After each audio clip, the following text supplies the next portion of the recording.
Nós estamos diante de uma mensagem que precisa nos levar a fazer uma reflexão profunda no nosso interior. Afinal de contas, o nosso coração ele é enganoso, mas do nosso coração procede as saídas da vida. Nós precisamos pensar a respeito do olhar que nós temos para com o Senhor dentro do nosso interior. É bem interessante, nessa manhã, onde nós fazemos a ceia do Senhor, que é o mandamento dele, e temos que nos perguntar por que Jesus ordenou isto? Que sempre nós fizéssemos menção do seu sacrifício na cruz. Por que ele queria tanto ser lembrado por isso? São perguntas que precisamos fazer. E nós chegaremos a algumas respostas. Eu acredito que Jesus instituiu esse momento de lembrança do seu sacrifício, claro, para que pudéssemos refletir sobre o seu amor, mas também refletir o que ele representa dentro do nosso coração. Porque, meus amados irmãos, as palavras, em sua grande maioria, são palavras vazias. Mas quando nós conseguimos entender, de fato, o que a cruz representa, e entendemos o tamanho da gratidão que nós precisamos ter ao Senhor por ter morrido na cruz por nós, a coisa muda de figura. Porque não é um simples ajuntamento, não é um simples cotidiano, mas é um entendimento do coração, um entendimento de gratidão. Se nós não conseguirmos entender isto, vai ficar muito difícil a nossa caminhada cristã. Porque para Deus não importa muito palavras vazias. O que realmente importa para o Senhor é o que vem de dentro do nosso coração. Isaías aqui, nesse contexto, ele nos traz essa reflexão do coração. Porque o povo de Israel era um povo que foi ensinado no culto, um povo que foi ensinado ao templo, a fazer os rituais, tudo aquilo que foi determinado pela lei de Moisés. Então eles tinham o costume de estar presente para adoração, de estar presente no templo para aprender, uma coisa que era cotidiana. E isso se perpetuou em toda a nação. Só que chegou um momento que aquilo era algo que não era mais de coração. Era uma coisa mecânica, automática, do costume. E é óbvio, aquilo que não vem de dentro do entendimento, e é simplesmente uma coisa mecânica que fazemos, aquilo não vai produzir o efeito desejado. Nem para Deus que quer receber a oração, e nem para nós que precisamos ser moldados segundo a sua imagem e segundo a sua vontade. E é isso que Isaías começa a trazer aqui. Mas o que me chama a atenção, e é o que nós também temos que pensar, é o seguinte: essa condição foi uma condição que o próprio povo se colocou, que o próprio povo buscou. E nada é tão terrível para nós, seres humanos, quando chegamos a um estágio em que Deus, de tanto insistir, nos chamando, nos trazendo para perto, Ele nos entrega à mercê da nossa própria consciência e vontade. Porque foi isso que aconteceu. Deus tanto chamando, tanto insistindo, tanto chamando, tanto insistindo, Ele dá agora um alerta: olha, vou deixar vocês à sua própria mercê. E não é um juízo maior, não há juízo maior do que este, quando o povo está entregue às suas vontades. Porque aqui ele começa esse texto dizendo a respeito da cegueira espiritual e da hipocrisia do povo, referendando isto: estatelai-vos e ficai estatelados, cegai-vos e permaneceis cegos. A tradução hebraica, a Bíblia hebraica traduz esse primeiro versículo assim: se vocês se fizerem estúpidos, ficarão estúpidos.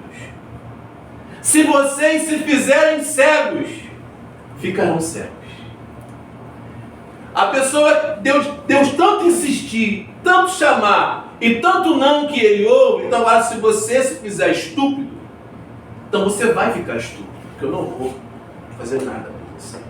Se você se fizer cego, você vai permanecer cego. Você vai permanecer do jeito que você quer permanecer. E isso é terrível. Quando não há mais uma mão que nos leve a um entendimento correto, quando não há mais Deus para nos fazer voltar de um caminho tortuoso, se vocês se fizerem, esse se vocês é maravilhoso, a responsabilidade é nossa. Deus chama, chama e chama, mas é minha responsabilidade me render. Como também é da minha responsabilidade quando eu me endureço. Se vocês se fizerem assim, vocês ficarão assim. Porque alguns ainda acham que Deus ele é, em português popular, aquele que tampa buraco. Eu faço besteira, eu vivo na minha conduta, Deus vem para consertar. Não. Deliberadamente você negou, deliberadamente você fechou o coração. Então, se você fizer isso para com você, você vai ficar assim. Se você procurar, você vai achar. Te entregarei. Então, se fizesse estatalados, o termo estatalados e estupidez é aquela pessoa que se joga no chão e fica lá deitada. É o estúpido. O termo é esse. Está estatalado no chão. Está largado no chão. E é interessante porque se você ficar largado no chão, você vai ficar lá. Eu não vou levantar você. Se você se fizer assim, você vai continuar dessa forma. Vocês estão embriagados, mas não é de bebida forte, não é de vinho. Embriagados, vocês estão fora de si. Vocês estão agora numa condição irracional, porque se colocaram nessa condição. Porque de tanto Deus insistir, de tanto eu negar, agora eu estou entregue, Deus vai falar, porque eu coloquei no povo, o Senhor derramou sobre vós espírito de profundo sono, e fechou os vossos olhos, que são os profetas, e vedou as vossas cabeças, que são os videntes. O termo aqui não ele é parecido, mas a ideia é a seguinte: o Senhor derramou, o Senhor entregou, o Senhor deixou para lá, e agora o termo profeta é aquele que era enviado para entregar uma mensagem. Não mais chegará. Deus não mais enviará ninguém, não haverá mais da parte de Deus aquela palavra de vinde, meu filho. Ele não vai mais enviar o profeta. O termo vidente é quando eu vou buscar no profeta uma revelação, esse termo. Deus não vai enviar ninguém para falar, e se eu for buscar dele alguma palavra, eu também não vou encontrar. Deus fechou o profeta, fechou o vidente. Não vai mais ter resposta, não. Toda a visão já se tornou como as palavras de um livro selado, que se dá ao que sabe ler, dizendo, lê isto, peço, e ele responde, não posso, porque está selado.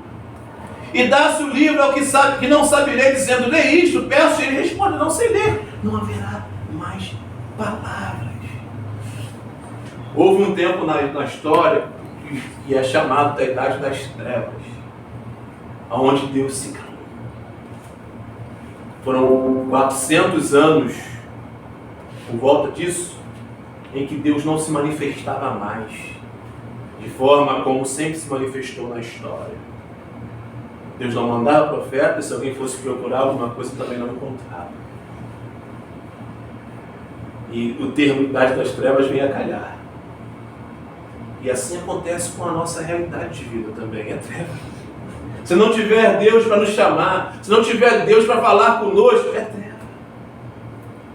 E é uma condição que a pessoa se coloca, que ela se endurece, que ela se fecha, que ela se coloca nessa circunstância. De tanto Deus insistir, de tanto negar, Deus a entrega. E de fato fica uma situação difícil. Eu dizia da reflexão do nosso coração, é porque nós precisamos compreender claramente o que Deus está querendo de nós nesse tempo. Ele não quer palavras vazias, Ele não quer somente que nos reunamos em certos lugares, mas Ele quer que nós entendamos muito bem e que o nosso coração seja grato.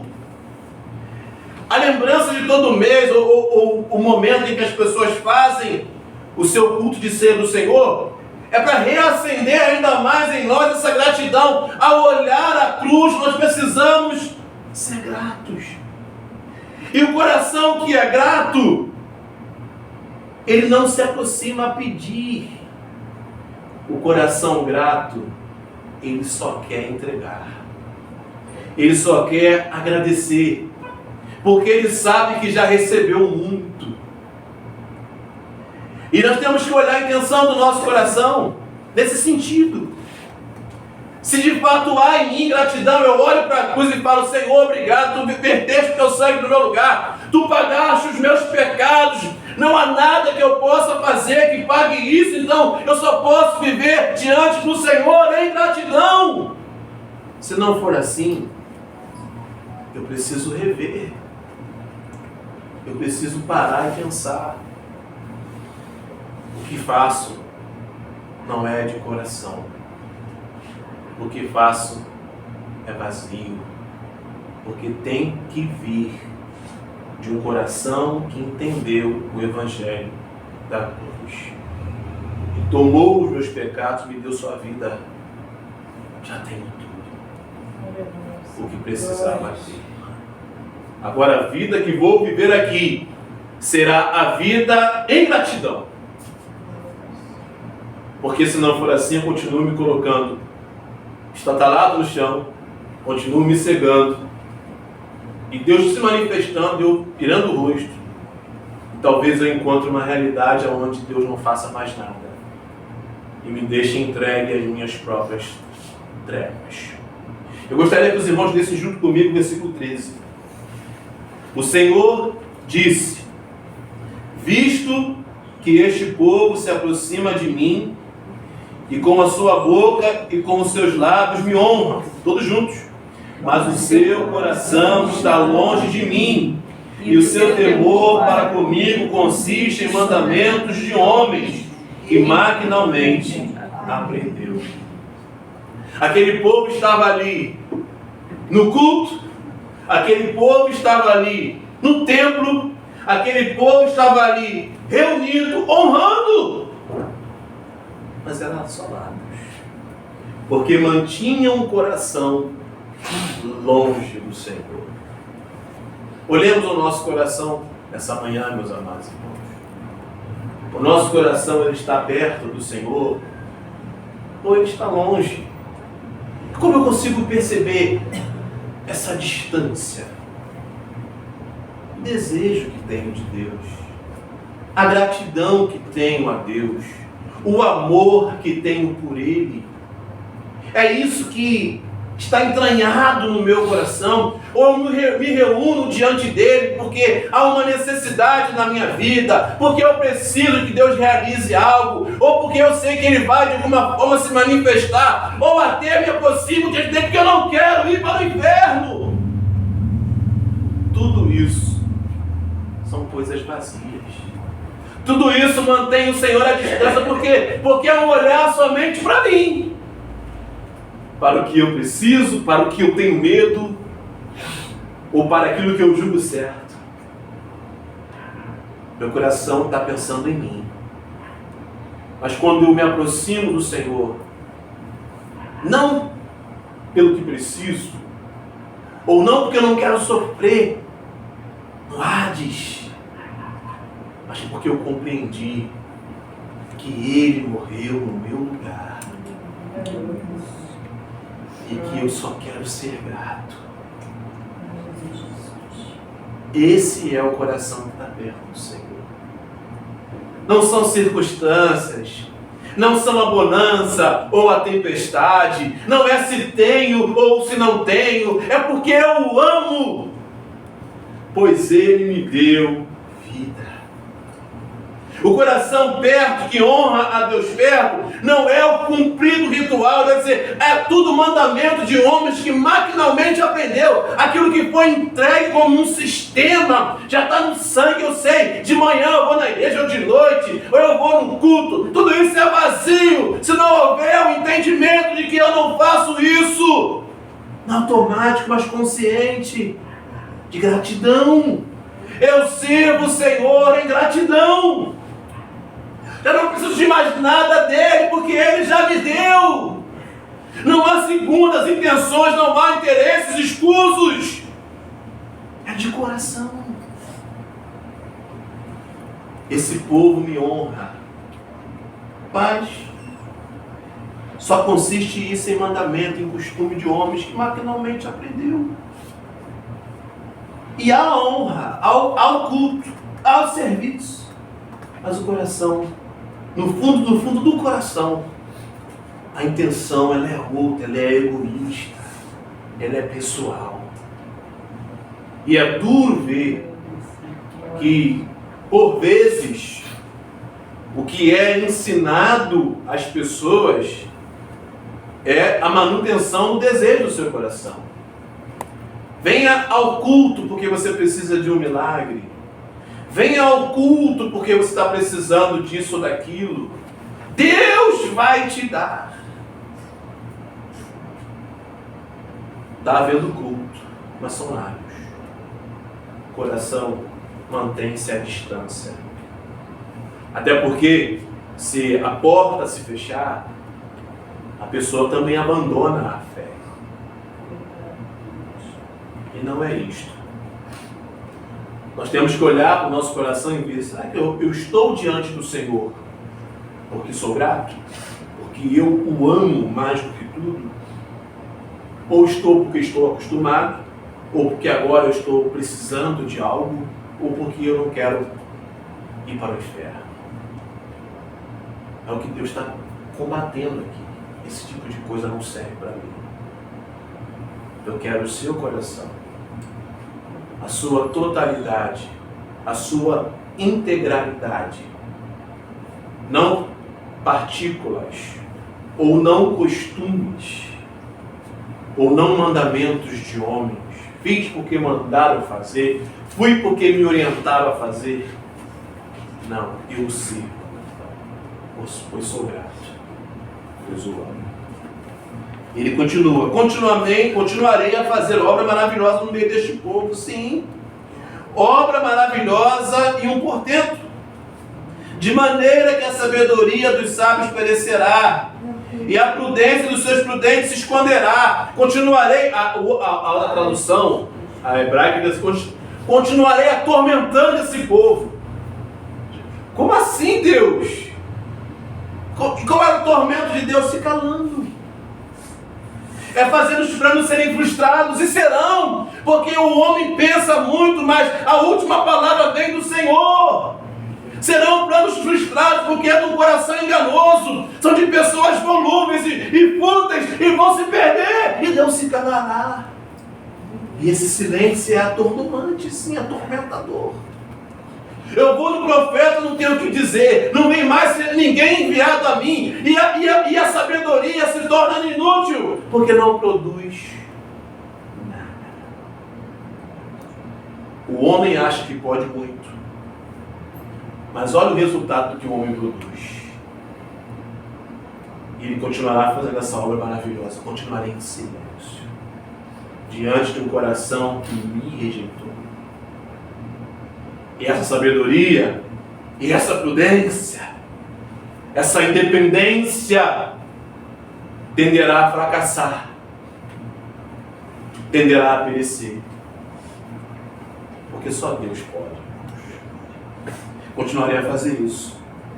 Ai dos que escondem profundamente o seu propósito do Senhor.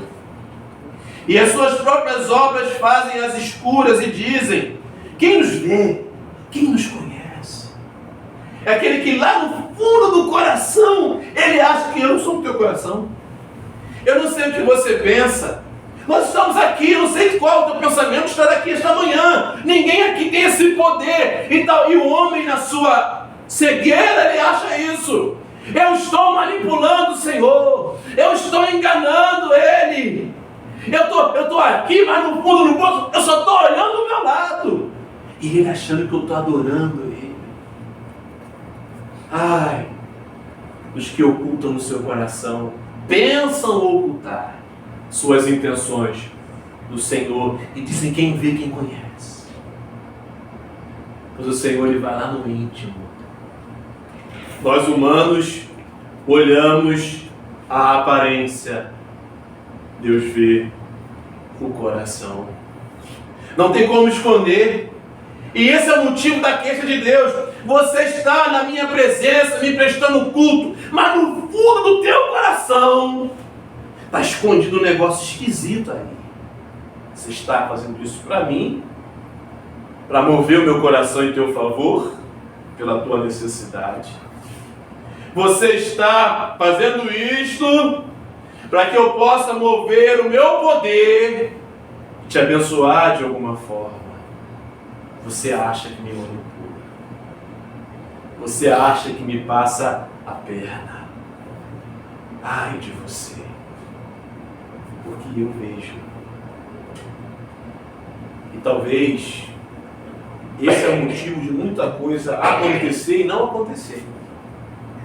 Porque Deus vê lá dentro do íntimo do coração profundamente. Está escondidinho. Meu maior desejo não é te louvar. Meu maior desejo é receber das tuas mãos. Deus sabe. E até os homens também sabem. Porque coração que está perto do Senhor, que mantém o seu coração perto dele, são aqueles que ardem por ele, desejam ele, são gratos, louvam e bendizem, não importa as circunstâncias. É isso que Deus vê, é isso que nós temos que olhar. Qual é a real intenção do fundo do nosso coração? É Deus? É gratidão? É amor?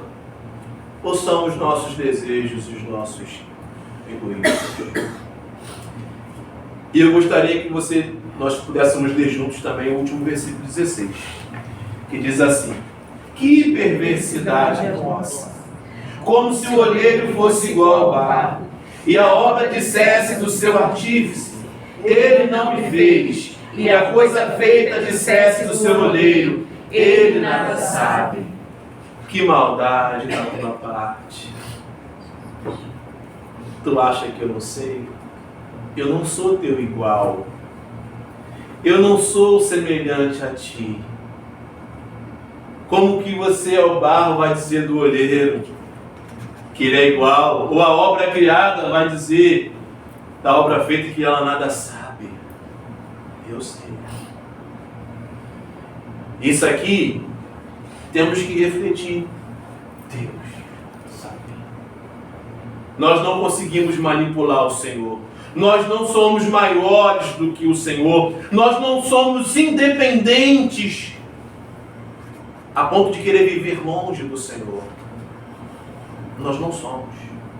E isso é uma hipocrisia. A perversidade, a hipocrisia é essa.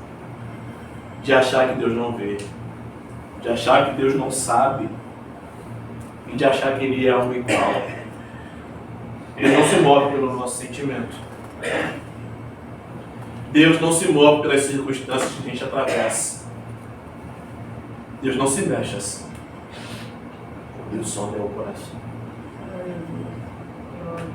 Não são as palavras eloquentes, não são o intelecto ou a prudência do homem. Coração. Às vezes você não consegue dizer uma palavra, mas você derrama as suas lágrimas. E Deus contempla aquilo ali. Porque Ele está vendo lá dentro. Se o coração está perto ou está distante. Se eu entendi a cruz, fazer isto em memória de mim, lembrar do sacrifício, a cruz tem que nos mover em gratidão e amor. E ela tem que bastar para preencher o nosso coração. Nós não precisamos de mais nada. Nós só precisamos da cruz. Aquele que foi flagelado, que sofreu, que toda a zombaria, toda a humilhação em nosso lugar já fora feito. Nós não precisamos de mais nada só disso. Mas não para se mover no sentimentalismo de dó, ai, como ele sofreu. Não, mas no entendimento verdadeiro. O que Jesus fez por mim, ninguém jamais faria. então a vida que eu for viver aqui é de amor e gratidão. Só isso. Esse é o coração perto. Toda e qualquer outra intenção desse coração, por mais profundo que seja, talvez a pessoa ache que Deus não vê, eu vejo. E isso é hipocrisia. Por que hipocrisia? Hipocrisia é aquilo que se mostra uma coisa e não é. É hipocrisia porque eu estou aqui levantando as mãos, dando glória e aleluia, dizendo, tu és, meu Deus. Quando lá no fundo não é nada disso. Eu coloco os meus desejos em primeiro lugar. Eu cedo à vontade do meu coração. Eu sempre vou postergar as coisas de Deus. Jogo de Deus. É sempre para depois. Eu sempre vou pensar no meu bem-estar. Sempre. Ele vai dizer para mim, eu não estou aí no teu coração. É algo mais profundo. E o que é profundo é o seu eu. São as suas predileções, as suas vontades. E está falando aqui, isso eu não vou receber. Porque eu não quero honra de lábios. Eu não quero honra de palavras. Eu não quero mandamentos que foram acostumados a serem feitos. Eu quero um coração que se quebranta diante de mim, que me adora em gratidão, que me ama acima de tudo. E é isso que eu gostaria que nós pudéssemos refletir nesta manhã. Lembramos do sacrifício. Olhemos para o nosso coração. Porque essas mesmas palavras de Isaías, Jesus falou no seu ministério. Bem profetizou Isaías a respeito de nós. Vocês teriam olhos e não veriam, teriam ouvidos e não ouviriam. Mas por quê? Porque Deus foi ruim de cegar? Não, Deus não foi ruim, Ele insistiu muito. Deus insistiu tanto que Ele não se afadiga, mas Ele deixou. Ele cegou e botou tampões nos ouvidos e cegou escama nos olhos, porque Ele cansou de me chamar, de me convidar, de me atrair. E eu sempre negar. Sempre o meu coração se fechar e falar, não, o mais importante para mim é isso. Então agora não há mensagem para você. Meus irmãos, que nós possamos olhar essa palavra, entender a importância da cruz e a importância de Deus. Que coisa perversa. Ai! Daqueles dos quais Deus não mais fala. Terrível coisa é viver uma vida onde não há mais comunicação de forma alguma do olheiro para com o barro. Caminhar aqui na vontade própria é caminhar em trevas. E não seja essa a realidade de nenhum de nós. Amém? Amém. Vamos